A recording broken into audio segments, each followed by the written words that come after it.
Hey guys, welcome back to OverTakes. This is Kel. And this is Misfit. And we are here with our final preview of the season because we are in the last stretch. We have just a few days before the season finally starts. We're still getting news and updates and all of that, but it's almost here, guys. Oh, yeah. I'm ready. It is. Oh, so ready. After yesterday, I'm ready. Yes. Right now, football's done, so we can just totally focus on this. Yeah, and congrats to our Chief fans, friends, Blazing Bob, Mel, and Ramses. Yes. Hold on to that trophy tight, because we coming for it. We're not going to let you have that. We're the only team that's supposed to win in our division, and enjoy it while you have it. Okay, on to important matters, other than my disdain for Kansas City. Kansas City, Kansas, right? Yeah. Oh, God. All right. If you could only get someone in the Oval Office that has a geography fucking class under their belt, that would be fantastic. Or any kind of education. Huge. But Kansas City's huge. It's huge for Kansas. It's a huge thing. Huge. Huge thing for Kansas. A lot of good Americans in Kansas. Yeah. People in Missouri. All right. Anyway, off of politics. Let's move on to. We got a few, like one little tidbit of news. Yeah. The big one being the Dallas Fuel have made one more, or I guess they've announced their final roster, and that reveal included Crimzo. Has been picked up by the Fuel. Which, hey, it's a good move. Yeah, it is. I mean, the dude deserves a shot. I mean, he's been on everybody's list. Him and Kaiser have been the. Yeah. Why aren't these two guys in? And I'm glad to see he gets a shot. Mm-hmm. I think they'll split him and, well, especially with the announcement of the hero bands and whatnot. It's not bad to have a backup that might be good at one thing that your main guy's not. Right. That week you can slot him in. I think Crimso's better than that. I think you can slot him in, you could probably play him a lot more. Who knows? He's going to give Onko a run for his money. Definitely. They also announced Mickey is going to a content creator, which is understandable. I kind of like that move for him. He wasn't going to play anyway. Freed up a roster spot. He's great with the public. He's a good face. He's one of those guys that, especially on that team, what they were the last couple of years, he was a positive force. Yes. Most definitely. I like the dude a lot. I think he's great. I just want to see, I can't wait to see more from him. And, Dallas is in their final form. I mean, wasn't expecting really a move from them, but, it's good. It's solid. It's probably not going to change where I put them. I don't know where to put teams now, because we're going to dive into some some murky waters right now with the Pacific East, where some of these teams aren't going to play for a really long time because of the coronavirus. At least as of right now. Yeah, as of today. I believe Shanghai doesn't play until week 11, 10 or 11, somewhere in there. That's a long time. Yeah, it's a really long time. And that's what it kind of, I mean, it's going to make this whole one just kind of, this whole preview kind of weird because these are the teams that are most affected by these changes. Some other teams, they were going to have travel to these areas, but you've got 4 teams in China that all of their homestands have been canceled. Yeah. So and they got Seoul that's directly affected. Right.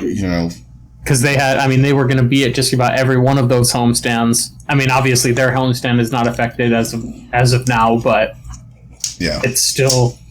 I mean, they got to figure bigger than it was. Right.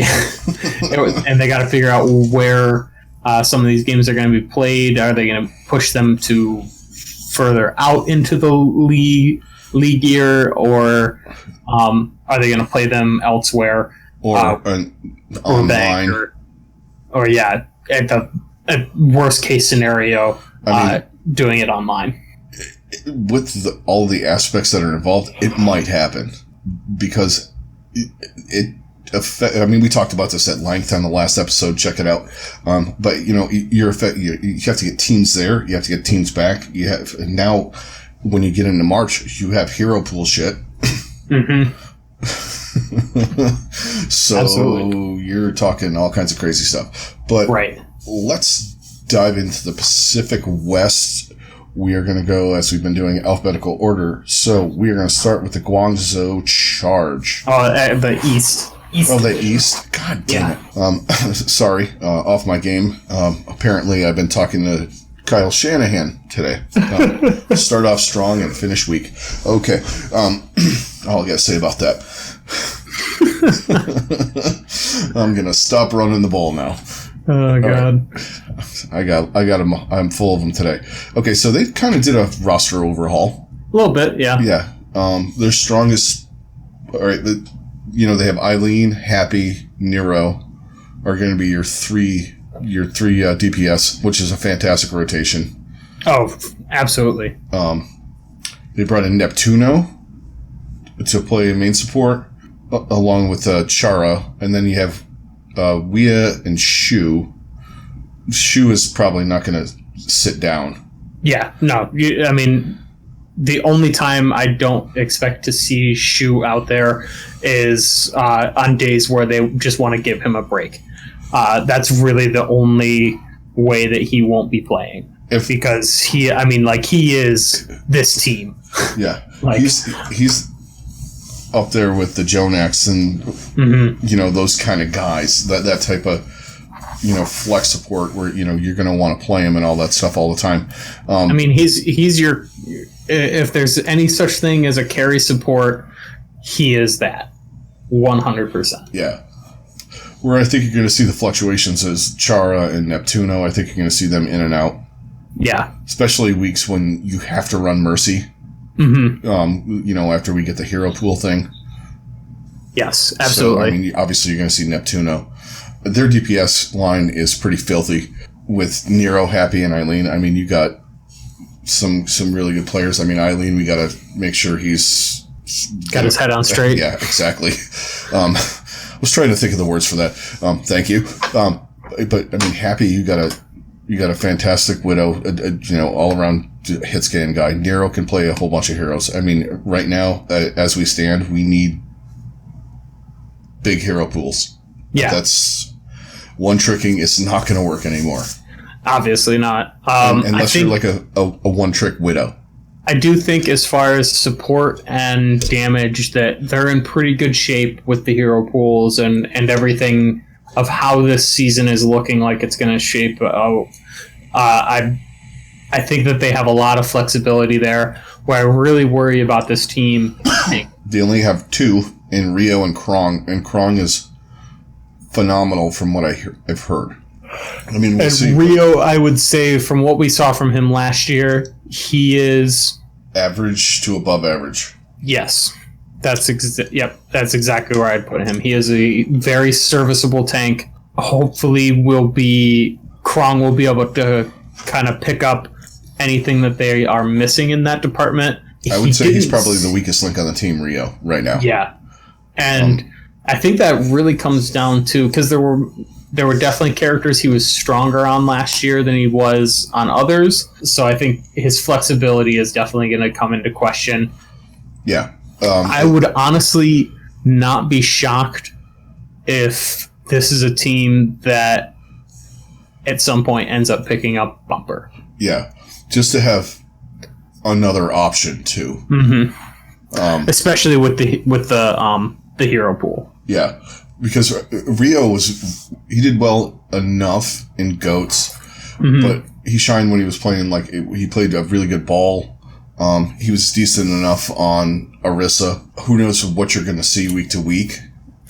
And, these guys got a couple of homestands in that area in the beginning of the season when they canceled them, so there might be time to see how people are doing things. It's kind of almost an unfair advantage to an extent. Yeah. And you're not playing on stage, but you're seeing what the fuck is going on. Yeah, I think this team's going to be really good, though. I do, too. I I mean, there's no point in really giving a first half finish. This is going to be a little different than the last ones we've done, where we've done like a first half kind of thing, because we've gotten the news later. This happened after like most people have done their kind of thing with the divisions and all that stuff. Right. So we have the distinct advantage of kind of saying, okay, we'll wait and see, because, well, we have no choice. Yeah, exactly. At least they're not like Shanghai, who's not going to be playing for 11 weeks, at least as of right now. Yeah. I think they play much sooner than that, but they're definitely going to have, they're going to have some significant breaks in their play time, depending on when and if these games are rescheduled. But I definitely picture this team finishing. Honestly, I feel like I see them finishing right about where they finished last year, maybe a little bit better. Yeah, I think they're going to be right at the top of the top of the play-in tournament, and between 7 and 9 ish. Yeah. Because the first week they're supposed to play, just to throw this out there, it's going to be canceled, which was February 22nd. Because it was a homestand. The next time they would play, would be at Seoul on March 7th. So they're going to have their first game is not until March 7th. Okay. So, we got, as of the moment, we're recording this on Monday night. Probably be up Tuesday night, sometime early Wednesday morning. So your guess is as good as mine. They could drop something in between, which is definite because everybody's recording right now. Oh yeah, absolutely. But yeah, I can't see them being bad. I think their weakest link is Rio. I think Krong coming in is going to be big. He's got to be able to flex. I've seen some reports on the guy. I think he's going to be really good.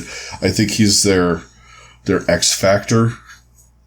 Just to pick up, maybe he picks up Rio a little bit, but I don't know. Hoppa was so good for them last year. It's hard to say. But Hoppa was okay on tanks. Where he was doing the shining moments for last year was when he flexed on the Pharah, or he played Tracer, or he was doing like other things. You know what I mean? He was okay. Right. He was above average on like Diva and Roadhog and some of that stuff. Well, Roadhog was pretty good, but some of the other stuff that he was doing, okay. Like he was okay at Sigma. I didn't think he, impressed me too much.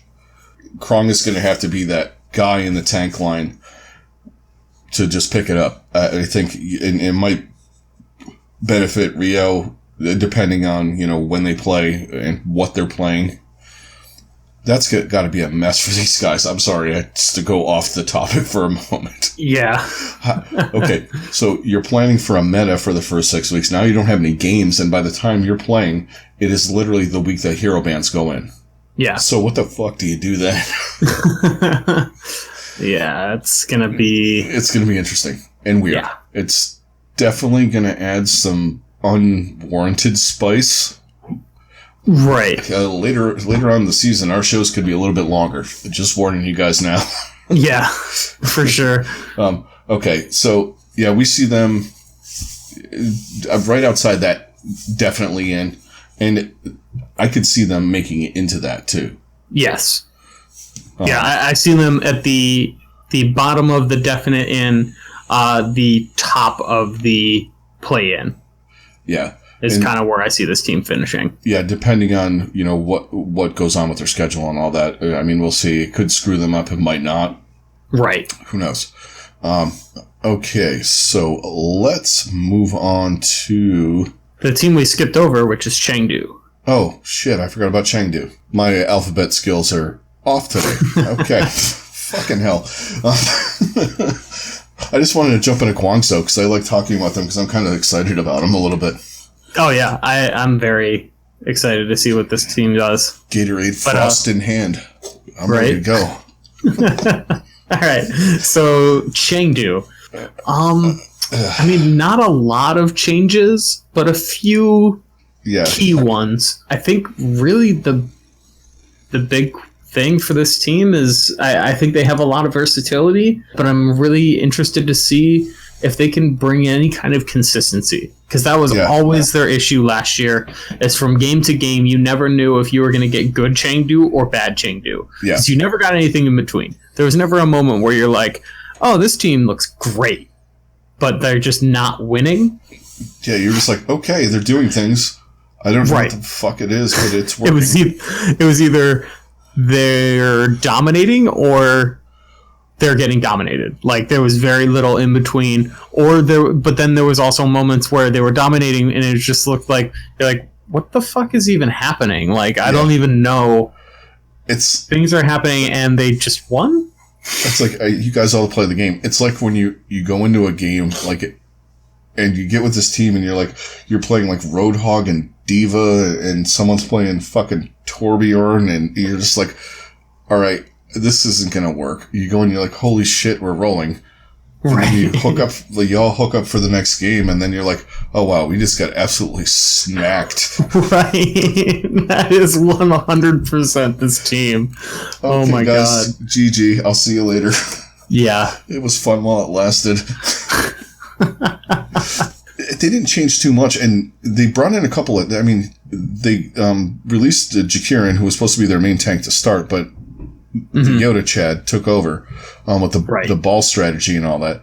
They brought in A-Ting. I believe he's going to be their other main tank. So you have Elsa and Late Young doing the off-tank, which I wasn't a big fan of either one of those guys, to tell you the truth. That's their tank line. It has that. It's good in certain things, and other things it's abysmal. I'm fascinated to see because there was moments when Aemon was playing other characters where he actually looked really good when he wasn't playing ball.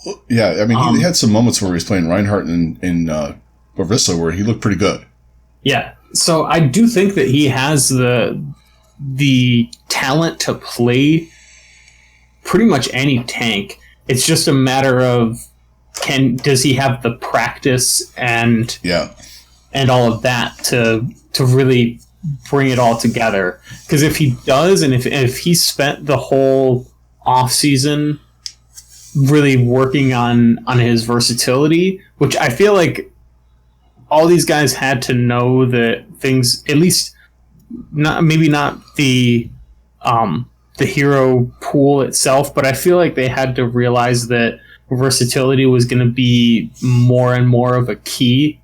Yeah. So I really wonder if he's been, and I hope that he's been really working on his other heroes, and he's able to really bust out some other heroes and surprise us, because I think if he does, this team really could take off. He's kind of the X factor for them. Yeah, he is. And because their DPS is going to be good. Yes. Especially with adding Leave, who's, he's one of the hotter rookies that are coming in. I think that's going to help. Yeah, I mean, you add a guy like Leave to line up with Bacon Jack and Jinmu, I think you're putting yourself in a really, really good position. Yeah, and I think you're going to see mostly, I'm assuming you're going to get Jinmu and Leave a lot. And where Bacon Jack comes in and does their hit scanning stuff. Right, a sprinkling of Bacon Jack. That just sounds like a burger commercial. That's what I was going for. Either that or a salad, but a really unhealthy salad. One of those McDonald's shake-up salads. Exactly. With sprinkling of Bacon Jack. Rich creamery butter. Rich creamery butter. Oh, God. Yeah, so I'm not worried about their DPS. I think their tanks, depending on, I think it all hinges on Aemon. I mean, they did pick up other tanks. I think Elsa is pretty good. Yeah. I think they're decent at least. I think they can at least get by with their tanks. But I think they can really elevate depending on Aemon. I still am, and this was always my issue with this team last year, is their supports. Yeah, the same thing. Yevtol and Kyo were good at times, and it's much like their play. They were good at times and doing shit that you didn't know why they were playing that well, and other times where they were hot garbage. Exactly. They brought in Molly and Lingsa. Now, these are Chinese contenders, guys. I have less idea about them. I know who Leave was, because Leave is a pretty hot dude. Yeah. He's a good DPS player, and I've heard about him, and I've kind of looked him up. The other guys, though, I couldn't tell you, other than they're Chinese contenders, so they're probably playing Bastion on support. Soldier 76 support. Yeah. Can we bring that back? Oh my that's God, the way to get Soldier back. Put him in the support line. Still, he would be out DPS by BAP. Yeah, right. Jesus. I think that's really the biggest question for this team is their support line, and are they going to be able to step up enough and match up to the potential of the tank line and the already unknown ability of DPS? Yeah. And one of the things that's working in their favor is once they switch to Hero Pool, they can do the wacky strats and whatever they want to do.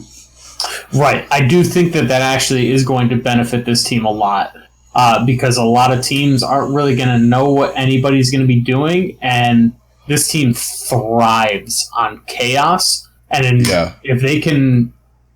if the meta is going to be shifting and characters are going to be changing all the time, I do think that really is advantageous for this team, and they can really they can really do a lot with that. Yeah, and especially on a week where they would have the ball availability. They play that better than anybody. Like the strats with ball.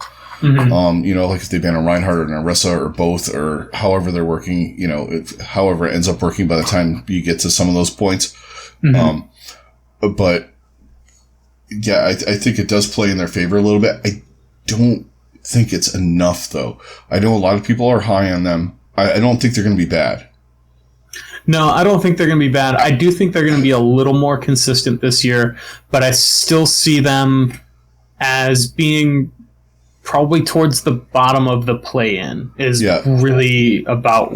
That's kind of about where I see them. I think that's their floor, but I think it's also their ceiling. Yeah, I think it could be outside looking in as well. Yeah, that's probably their floor, is kind of where they finished last year, is just on the verge of getting in, but not quite. Yeah, exactly. And I'm just looking for the sake of what's going on currently to when they would play next. Their first match also would be in Seoul. So March 7th, the first week of Hero Pool. So you got that factor. Because I think they were supposed to play in the Shanghai one, and then, that was their only one that they had anyway. Because they were playing Shanghai week 2, and then they had 3 and 4 off, and then played 5 and week 1 off. Okay. So it's stuff to factor in, but it's just to give you guys a little bit of where this team is going to be starting. So since we can do that, right, for the moment, we don't know what's going to happen. Okay, so now we get back to the alphabet where I started on G. I would fail if I was, got pulled over for a sobriety contest. I sound like I'm drunk now. Jesus Christ. Must have been that Shakira thing. Anyway, still thinking about that. Drunk on hips. Yeah. I watched a 13-year-old realize what that was last night. It was kind of weird. I just looked at his dad. I'm like, well, you think somebody's going to be on YouTube the rest of the night? Yeah. He's like, oh, yeah, I kind of got that feeling too. Anyway. So let's move to the Hangzhou Spark. Hangzhou Spark. The Spark. Okay. Yeah. So let's talk about this team because I think they're the weirdest team in the division. Same. I'm going to throw this out there right now. I think they're not going to do well. I don't think they're going to be. I don't think they're going to be terrible, but I don't think they're making it in the playoffs. I'm with you. I really don't think that they are going to be where they were last year. I think last year they really showed that they could go on a run. Yeah. And that's really what saved them. But I don't see that happening this year. Yeah. I'm totally with you. It's a lot of it is, are you going to get out of Guangzhou this year, which got out of them last year? Mm-hmm. Ria's okay. IDK is probably their best player. Yeah. I would say. Because their DPS, like on paper, it's kind of that, ooh, wow, this is kind of good. And then you think about it and, you're like, I don't know, Adora, maybe. Bozzy's on a 2-way contract this year. Godsby is good at times, godlike at times. Bebe's okay on Flex. Mm-hmm. And Crystal is whatever he did. And he's not playing with them this year, or he might be at some point, who knows. And they have, they have their flex player is Sassen. He plays a whole bunch of other stuff, I guess. I don't know too much about him, but yeah, don't think it's going to go well. Yeah, I feel like we were always really torn on this team last year. Yeah. They would go out and you would win, but it was never convincing. Yeah, they would go out and beat the Charge, or they would beat the crap out of Chengdu and then lose to the Charge in the first stage when the Charge was not playing very well. Right. I don't know really what to think of this team. On paper, they should be really good. I think one of their biggest weaknesses last year was their inability to adapt to change quickly. Yeah. And I feel like with how things are going to be this year, that's really going to come back bad. And there's going to be games where they just look completely discombobulated and they're going to really struggle. Yeah, exactly. I think there's just so many question marks on this team, you really can't pinpoint one. Guangzhou is really good. There's going to be weeks when he gets to play Winston and he's going to just mash everyone. Right. But on the weeks when, they have Winston or Rhine banned, because he was pretty decent, he was decent enough at Rhine. Mm-hmm. How's his Orisa's okay. His ball is okay. Right. It's some of the weird stuff that you got to think of. I think with their tank line, is it going to be... Are they going to get enough cohesion, too? Because I think, there were times where Rhea looked decent last year, but... Yeah. I think he definitely had moments where it didn't go well. And is he going to be able to adapt to the changes? I mean, overall, a lot of these guys really struggled. Once things settled down and they were able to play pretty consistently, that's when they got a lot better. But then, I think, once it went to 2-2-2, they're kind of... In fact, I think we were kind of doing that. Are they going to follow the playoffs kind of thing? Right. They were very close to it. Or they were really close to falling into the play-in because they had that run where they pretty much solidified their fourth spot. But, I mean... It's just... This team's a hard team to figure. I know there's a lot of teams we've said that about, but this one's probably the hardest one.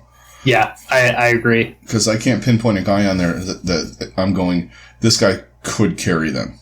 Mm-hmm. And your main support can't carry you. Well, right. They can, technically, but let's be realistic. Yeah, I think something else is, I mean, after the whole Crystal thing, I think that really did a number on them overall. And not having a guy of that caliber player is really going to hurt them. Oh, yeah, for sure. Because, I mean, nothing against their current DPS guys, but they're not the caliber of player that Crystal was. No. Not by any stretch. they potentially are not playing their first match until April 4th. Wow. Yeah. That's crazy. Because they're playing in like a 3 or 4 match. They play in they're off the first week. Or no, wait, they were supposed to play the first week, in, Shanghai, or was that week 1? No, that's week 2. They're supposed to play, so they were off the first week. They were supposed to play, week 2, Shanghai, host 1, week 4. March, they had one out. Oh, wait, they're playing at the Seoul one. I missed that. Okay. So they have one match in between, they have one match between opening day and April 4th. Yeah. Yeah. So who knows? Maybe it'll give them time, especially not playing till April, potentially. They could see how this works for 3 weeks or so and kind of get a vibe on how the changes are going and kind of even just practice it and get used to having to switch metas every week and get used to being in chaos and not a set meta. Because once the meta got established and it got set, they were generally one of the hardest teams to beat. They were. But in the beginning of a stage when things were kind of, in flux, they were terrible. Oh, yeah. Absolutely. Yeah, because last year they were Scrimbuck champions before the season started, and they started. I'm like, what the fuck did you people see? I obviously saw something I didn't. Right. I see them. I'm gonna go pretty low. For the expectations of that team that was in the top 4 last year. I'm gonna say 14 to 16.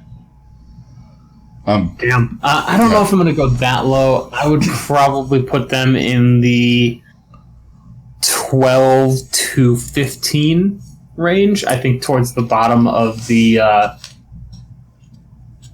play-in is about where I see this team. Yeah. I mean, I think that could be, to me, that's their ceiling this year. Yeah. Is sneaking in at 12. Well, they dropped any of you guys out there looking for jerseys, they dropped the jersey price down to $89.99. We are doing some stuff on Patreon. If you guys are just throwing this out there right now, we have some outtakes and some things that we've been, when we run long, been making like a kind of like a clip thing, and I'm throwing those up on Patreon. So if you'd like to support us and you would like to see those and see some of the stuff we talked about that got taken out that was minorly important kind of stuff, but not like big enough picture, especially in the last couple of weeks. We got some of that stuff up there, and we'll have more of that in the future coming up. But Hangzhou, we both got like mid to lower mid-table, I would say. Yeah. Okay, so now let's move on to the Shanghai Dragons. I got the alphabet right this time, guys. Proud of me. I am, at least. Oof. I love this team and hate this team kind of in places at the same time. Yeah, I'm with you. Their DPS line is filthy. Yeah. I mean, their DPS line could carry this team no matter who's playing the other stuff. To an extent. Definitely. I'm with you on the DPS. I do think that the amount of DPS players that they have and the versatility that those guys have is going to be really strong. It's pretty much everything else that I'm like really, really kind of to I just don't know. Yeah, exactly. I think like Dia's on a 2-way. He's their only 2-way, so I mean he's kind of out of the picture unless somebody gets sick or catastrophic. Retires. Yeah, and they signed Lip, one of the guys they brought in. Yeah. But I mean, even with that, how much playtime is he going to get when you got Ding, Diem, and Fleta? Yeah, I mean, to me, that's your 3-guy rotation. Absolutely. Without question. I mean, that's pretty sick. It's gross. Yeah. I mean, you got all your bases covered with just those three guys. I mean, from what we saw last year, when they ran any kind of DPS comps, they were just hard to beat or come near. I mean, they beat San Francisco and Vancouver in Stage 3 playoffs. Mm-hmm. And those teams weren't, like, laying down. No, definitely not. They weren't doing the kind of, we're not into this, where we got bigger picture things. They want to win anytime they could go out there, and they beat them pretty good. Yeah. They brought in Izayaki, which I thought was good for them. I do think that was a good pickup for them overall. Yeah, and I don't know too much about Lee Jae-gon. I mean, he was in Korean Contenders. I don't know too much about that. They got rid of Koma, who was decent enough, but he was, I mean, it was maybe a good thing to get a second look. Yeah. Izayaki, I think, can be good. Like if you get into one of those fraggy Zen kind of situations, you're playing dive or something like that. Mm-hmm. Might not be a bad guy to have. I thought Luffy was average to above average most of the time. Mm-hmm. He didn't hurt them ever, really. Didn't really carry them at all. The tank line is where you get into the unknown kind of, don't know what's going on here. Right. I think because they really stabilized it last year with the addition of Gamsu, but now that Gamsu is gone, you bring in Void, but you bring back Fearless and Gigori and Stand 1 you bring in, but I just don't know if it's going to be enough. Yeah. I'm assuming Void is going to be your off tank most of the time. Yeah. I do think that as far as an off tank, you've got a good one in Void for sure. When he was really solid last year. So I think they'll be okay. It's really in your main tank that I don't know, because I don't think Fearless is going to be good enough, and I don't know enough about Stand 1. Yeah, exactly. Really know if it's going to be enough. Yeah, and that's where I stand with that. I'm just kind of in the Fearless. It was a big loss last year at the beginning of the year when he left, because that was all they had. Right. But they got Gamsu, so you kind of forgot about him, because he was one of the biggest questions we had last year going in, because they had picked up they had him and Gagori were kind of you're like, I don't know, it's better than last year.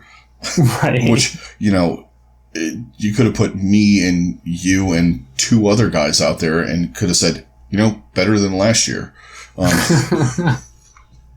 That's a stretch, but you know where I'm going with that. But right. Tank line scares me. Everybody has them in their top 6 to 8. Mm-hmm. Yeah. I could see them being 10. I could see them being in the play-in. Yeah. I don't see them, especially as some of the things you got to consider too. Now this is the team we were talking about too that doesn't play until week 11. Right. Potentially. But, in the Pacific, you got Vancouver, you got San Francisco, you got the Gladiators, you got even Guangzhou. Yeah. And then you throw in oddball teams that can... You got to throw in Seoul in there too. Yeah, that's true. And Hangzhou, I mean, even Chengdu, there's a lot of competition in this division, because I don't think, really, other than the Valiant in this conference, that's really the only team that is a almost a guaranteed win type of team. Yeah, and teams like Dallas could beat you one week and lose the next week. Exactly. So the teams that are kind of most on the meh list, and Chengdu, you don't like we always say, you don't know what you're going to get. Exactly. I don't see them being as good as those teams. And then if you throw in other teams from the East, are they better than New York? No. Are they better than Philly? No. Atlanta? No. I think they're on the level of a Toronto. Yeah. Maybe a little bit better than Toronto. a little bit. It's their DPS has to be godlike, like they should be, and just carry them. Yeah, it really is what has to happen for this team to really live up to their best potential. Yeah. And I think there's going to be moments and like multiple weeks in a row where they're going to have that. Yeah. But I just don't know if they're going to be able to consistently do that. Exactly. And, you know, some of the things that come into play, too, are versatility on the tank line. Mm-hmm. The main tank, I don't know what they're good at. Right. This is okay at Winston on season 1. Okay, but he was on top of a trash heap, so it was... Exactly. You know, it's like when guys used to play for the Browns, you're like, wow, he's really good. No, the rest of the team is that fucking bad. Yeah. Wow, he went to a different team and he sucks. Yeah. Yeah. Or it's like in baseball when they make that trading deadline thing and they get some guy from a bottom feeder. Well, he had 26 home runs. Yeah, because he was playing with no pressure and a bunch of garbage. Yeah, exactly. It's like, oh, wait, this is what happens when, like, he's like the 5th best player on his team. Yeah, and I also think another thing that has happened with this team is the expectations have gone from nothing to everything. Yeah. That's a lot of pressure. It is.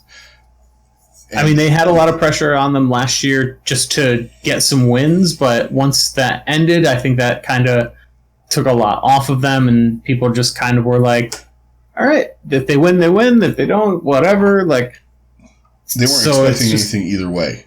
Exactly. You know, and now it's like, okay, you had that run last year, and you won that stage, and you looked really, really good. But we better see that. Exactly.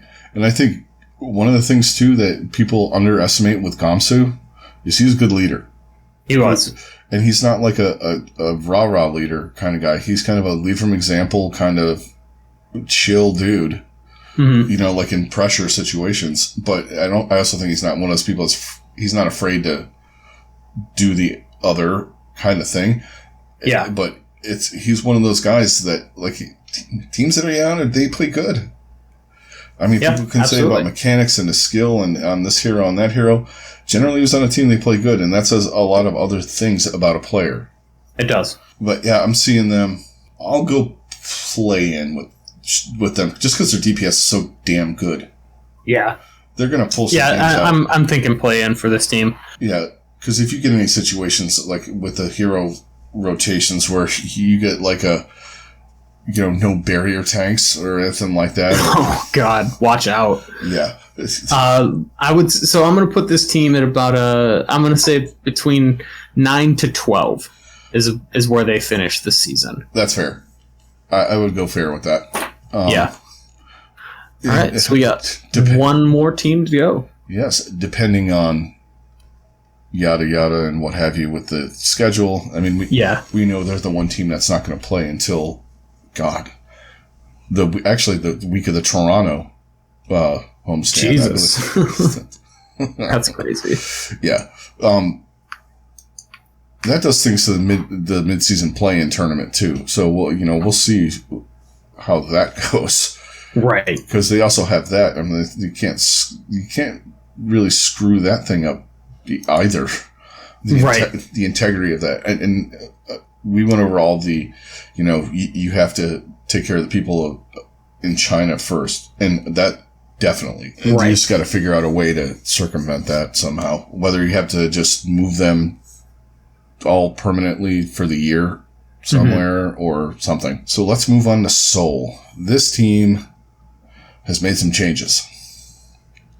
Yeah, just a few. Yeah, a few. A couple here and there, just a little bit, little different. Okay, so obviously we know a couple of the moves they made. They picked up Gesture and Profit from London and Badosin, along with some of the guys that they kept: Marvel, Fitz, Michelle, Toby, kind of the guys that were there, most of the guys that were there last year. I believe Toby's the last guy from that Lunatic High team that's left on the team from season 1. That's crazy. Yeah. I'm expecting a lot out of this team. I don't think it's one of those, this team should and better be good. Oh, absolutely. Yeah. I mean, when you make a move like picking up guys like Gesture and Prophet, that is we are trying to win it all this year type moves. Yeah. And I think that that's possible. I think the biggest question is their coaching going to be enough to bring everybody together? And to that's bring been the number. Yeah, that's been the number one issue that this team has had. Is their coaching has just never been able to get any kind of consistency out of the rosters that they've had, and when they try to do anything, they look discombobulated. And anytime they get at first they'll look really good, but as soon as they hit any kind of adversity, they just fall apart, and they just cannot recover from that. And they kind of did last year. I think that's the one thing that gives me a little bit of hope that they're going to be able to really pull it off this year. Is how they rebounded from the fissure thing. Yeah, exactly. That was some, weird shit going on normal, but they still were doing a lot of the in and out, different lineup, this and that, blah, blah, blah. Here we go. This team's playing that team. And, it just got weird. Again, it did, but they did. They brought in the wizard. They figured out a good roster, but then they just kept trying to tinker with it, and I think that's always an issue that this team has, and I don't understand why they do it so much. Where they find something that works, but then they're like, "Oh, we can make it better." Yeah, it's like, just find what works and let those guys get better, because when you take another guy out, then that messes up their chemistry that they've built up to that point when they're winning and they're feeling good. And now you got a new guy in there who wasn't there when they were doing that. And one little thing goes wrong, and then it just snowballs. And you just get these situations. And I really feel like that's what happens with this team on a regular basis. So I want them to not do that this year. Yeah, exactly. They did bring in the wizard for their strategic coach, not the head coach, but I think that's going to help some. I think so too. Because remember, he came from a stable lineup team where you rotated the DPS in and out for what you needed. Right. And you put Janice in when you decided you were throwing. When you sign Janice, then be worried, Seoul fans. But so I think this team is pretty stacked. I mean, they got my guy on there, but I mean, I do think that the hero pool thing benefits this team a lot, because you have opportunities where you can throw Prophet on characters that no one's really seen him play, and he's just going to go off. Yeah. And the chaos that I think this is going to create, especially just start, is really going to benefit this team a lot. Yeah. Because that is where Prophet thrives. When he can throw a team off on what they're trying to do, and he's just going to wreck. Yeah. You get one person out of position, he takes them out, and then it just all falls apart. Yeah, and exactly. That I think is going to really benefit this team a lot. And obviously he already has a good rapport with Gesture. So I think those two are gonna, and Gesture's very similar in that, like, when he can isolate somebody or just really kind of focus on creating chaos, I think they will thrive. Yeah. Those two and Bedosin are going to play a big part in a lot of the attitude, I think, in the team.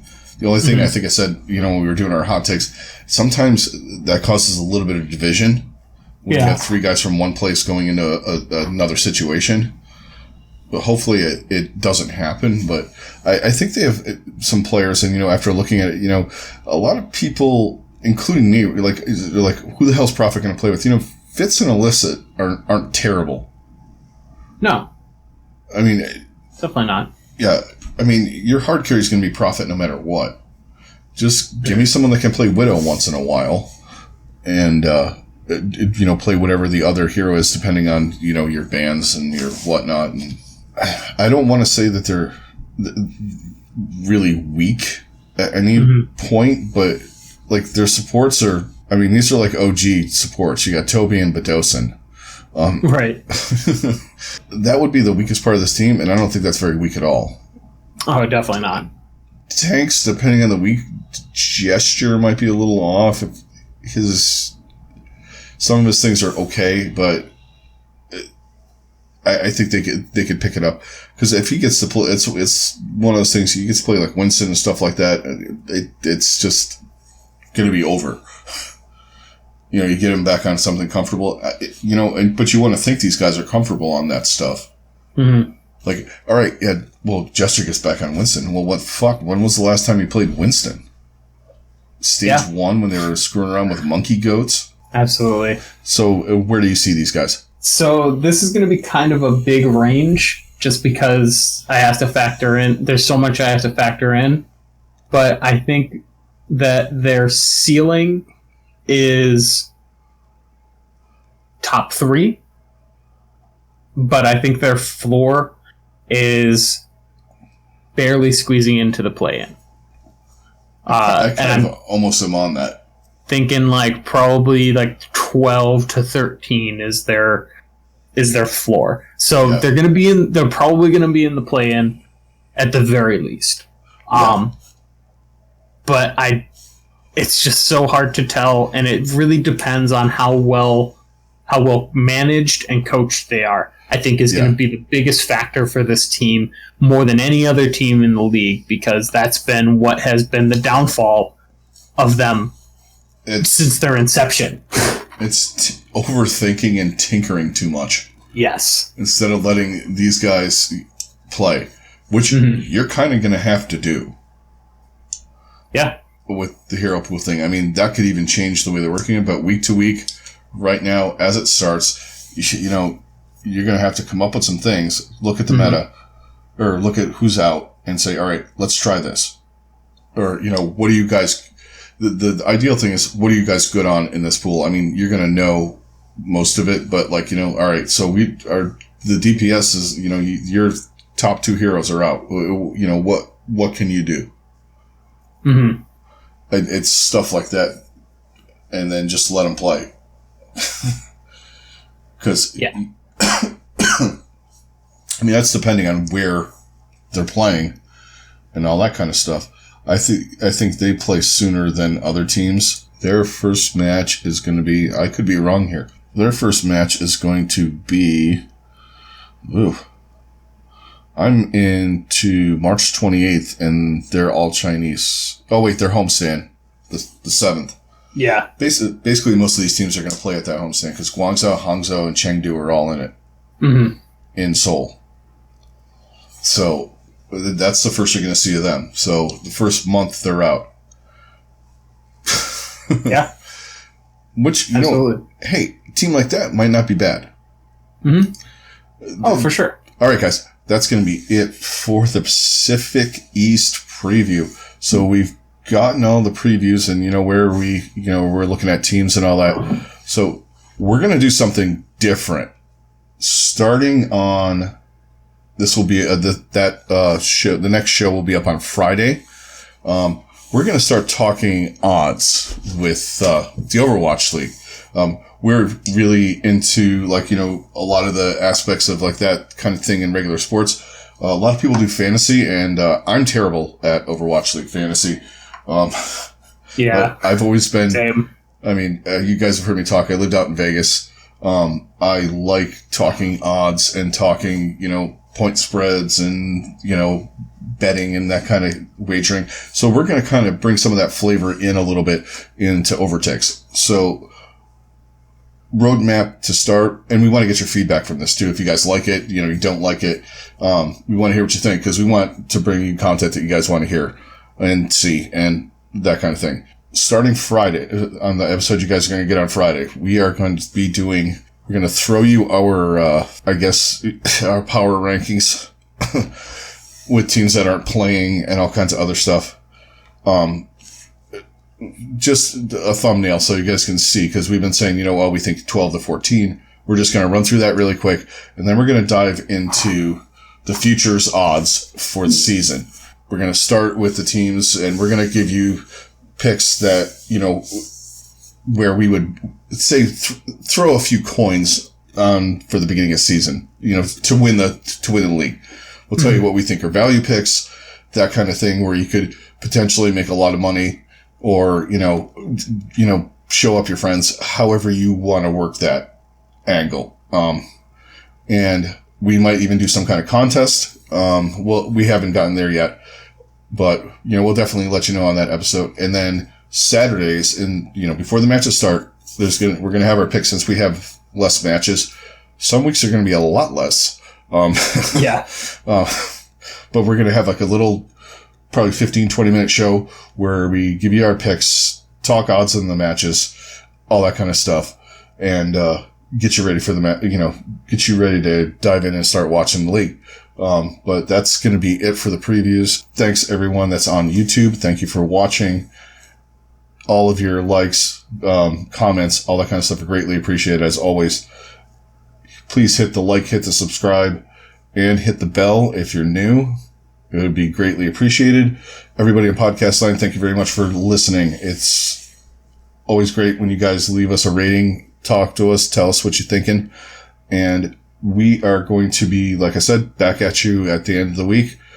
Let us know in the comments what you think about our, new format that we're going to start trying out. And you guys have a great rest of your evening. Catch you guys in the next one. Later.